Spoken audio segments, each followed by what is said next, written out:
Now, here's a subject many people are uncomfortable talking about, but sexually transmitted infections are on the increase. One group being targeted by health officials are university students. As they start the new academic year, they're being urged to get tested for STIs and use protection. The reason? Record levels of gonorrhoea. The health warning comes as the local government association says sexual health services are close to breaking point, with rising demand coming at the same time as cuts in funding. Catherine DeCosta reports.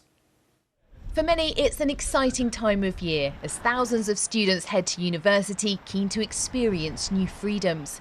But it can be risky too, as those in their late teens and early 20s are most likely to catch a sexually transmitted infection.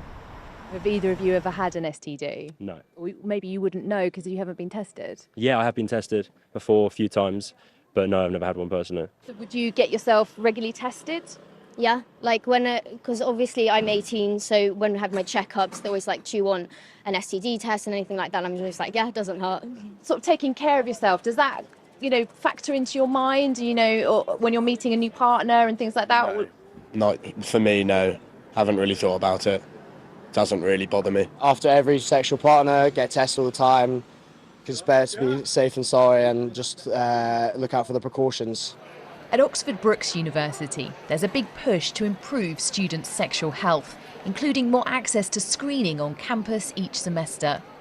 There's even a discreet caring cupboard offering free condoms, pregnancy tests and drink spike tests. I think a key concern for students coming to university is they don't feel supported and they may not have had access to sexual health clinic spaces. So we're really trying to bridge that gap into that real world environment. So we're providing that safe, comfortable space where they can get tested on campus and learn a bit more about sexual health before they bridge out the gap to the NHS services. Since the pandemic, cases of gonorrhoea have rocketed. There were nearly 83,000 diagnoses last year. That's up more than 50% compared to the year before.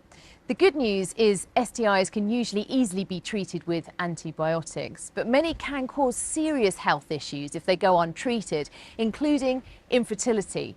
While syphilis can cause potentially life-threatening problems with your brain, heart or nerves.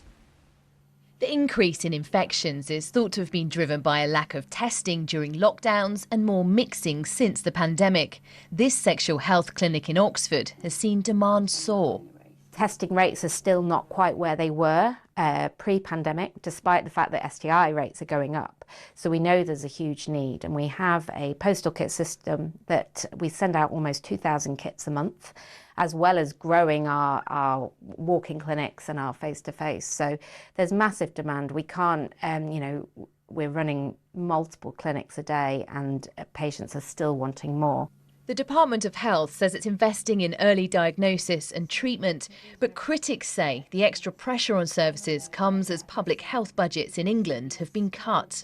The services are at breaking point. We've seen a 20% increase, so that's 5 million more people using the service since between 2022 and 2020. At the same time, we've lost £1 billion worth of money for public health services, so we've had to cut spending by 17%. As well as offering face-to-face appointments, it's hoped home test kits like these will encourage thousands of more people to get screened for STIs and HIV between partners.